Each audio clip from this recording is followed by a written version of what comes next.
નમસ્કાર મિત્રો, શું તમે ક્યારેય પાર્લેજી બિસ્કિટ ઉપર ઈનો નાખ્યો છે? જો ના નાખ્યો હોય તો આ વિડીયો જોયા પછી તમે નાખવાનું શરૂ કરી દેજો.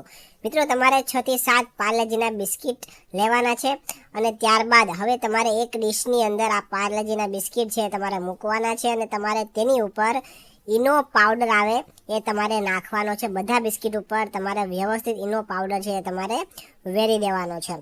આટલું કર્યા પછી હવે મિત્રો તમારે ઈનો પાવડર નાખી દીધા હોય ત્યારબાદ હવે તમારે તેની ઉપર તમારે વિનેગર ઉમેરવાનું છે. મિત્રો, જેવું તમે વિનેગર તેની બિસ્કિટ ઉપર અને એના ઉપર ઈનો નાખ્યો છે તેના ઉપર નાખશો એવા જ ફીણ ઉત્પન્ન થવા લાગશે, એટલે કે રિએક્શન તમને જોવા મળશે.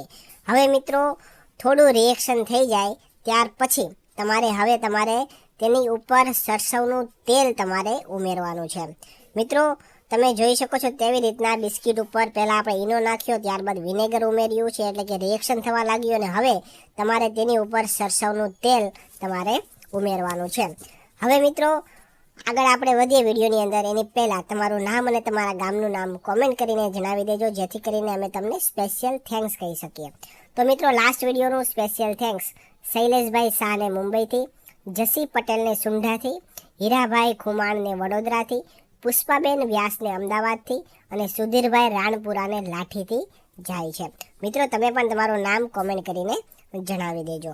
તો મિત્રો, હવે આ બિસ્કિટને આપણે જોઈએ કે શું કરવાનું છે. તો મિત્રો, તમારે આ બિસ્કિટને ખાવાના નથી, પરંતુ આ બિસ્કિટને તમારે ઘરમાં એવી જગ્યા ઉપર મૂકવાના છે કે જ્યાં વધારે પ્રમાણમાં ઉંદરો આવતા હોય, ગરોળી આવતી હોય, વગેરેનો ત્રાસ હોય, વગેરેનો ઉપદ્રવ હોય એવી જગ્યાએ તમારે આ બિસ્કિટને મૂકવાના છે. તમે મિત્રો બધા બિસ્કિટ પણ મૂકી શકો છો અને એક બિસ્કિટ પણ તમે મૂકી શકો છો. મિત્રો, ઉંદર છે, ગરોળી છે અને વગેરે આ બિસ્કિટ પાસે આવશે તો આ બિસ્કિટનો ટેસ્ટ લેશે, મતલબ આ બિસ્કિટ ખાવાનો પ્રયાસ કરશે ને જેવું ખાશે તેવું જ ઊભી પૂંછડીએ ભાગવાનું છે. મતલબ કે તમારા ઘરમાંથી ઉંદર, ગરોળી બધા આ જીવજંતુ છે એ બધા ભાગી જવાના છે. આ ઉપરાંત તમારા ઘરમાં માખી હોય, મચ્છર હોય, વંદા હોય વગેરે જેવા જીવજંતુઓ હોય તો એ પણ મિત્રો દૂર થવાના છે, તમારા ઘરમાંથી ભાગી જશે અને તમારું ઘર એકદમ સ્વચ્છ થઈ જશે. તો મિત્રો, એકવાર તમે ઘરે અવશ્ય ટ્રાય કરજો.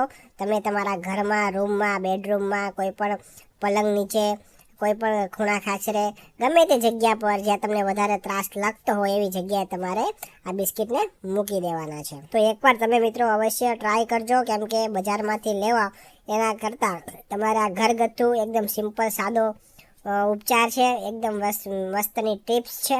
તો એકવાર તમે અવશ્ય ટ્રાય કરજો. જો તમને અમારો વિડીયો પસંદ આવ્યો હોય તો વિડીયોને લાઇક કરજો, શેર કરજો અને આવા જ નવા વિડીયો જોવા માટે અમારા ફેસબુક પેજને ફોલો કરી દેજો અને યુટ્યુબ ચેનલને પણ સબસ્ક્રાઈબ કરી દેજો. ધન્યવાદ.